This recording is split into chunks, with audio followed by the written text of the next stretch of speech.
Şəhid İntiqam Abbasov Yavəroğlu 1978-ci il sentyabrın 21-də Masallı rayonunun Köcəkli kəndində doğulub. Məktəbi 1995-ci ildə bitirib. 1996-cı ilin oktyabrında hərbi xidmətə yollanıb. 1999-cu ilin may ayında əskərliyini başa vurub.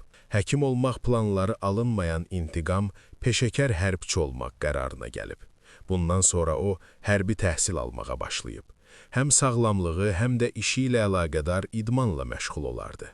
İntiqam gəzməyi, həmçinin daha öncə olmadığı yerlərə səyahət etməyi çox sevərdi. Xasiyyətcə mehriban, gülərüz, ailəcanlı, qohumcanlı və dostcanlı, həmçinin fədakar, zəhmətkeş, xeyirxah, səxavətli, həyalı və təmizkar biri olub.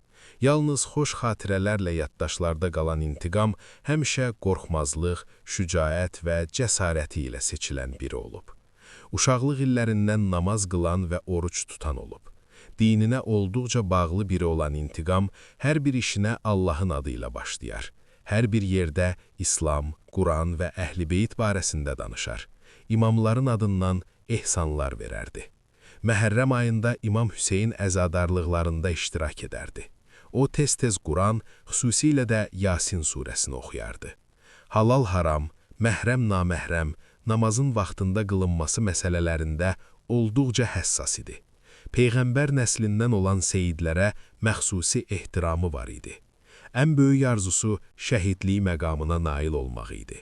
Digər xəyalı isə övladlarının ali təhsilli olması idi. İntiqamın ən çox işlətdiyi cümlə isə bu idi. Çox şükür. O, 2016-cı il aprel döyüşlərinin iştirakçısı olub. Bir il sonra isə İntiqama baş gizir rütbəsi verilib. 2020-ci il 27 sentyabrda başlayan 2-ci Qarabağ müharibəsinin ilk günündəcə tankçı kimi döyüşlərə qatılıb. Şəhid olacağını hiss edən İntiqam öz zəngləri zamanı ailəsini buna hazır edərdi.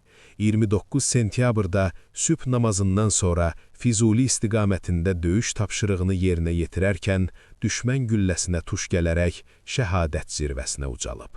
Şəhidin nəşi anadan olduğu Köcəkli kəndində torpağa tapşırılıb. Ailəli idi.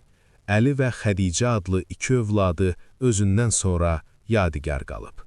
Azərbaycan Silahlı Qüvvələrinin 90, 95 və 100 illiyi ilə bağlı yubiley, həmçinin 2-ci və 3-cü dərəcəli qüsursuz xidmətə görə, vətən uğrunda, Füzulinin azad olunmasına görə və hərbi xidmətlərə görə medalları ilə təltif edilib.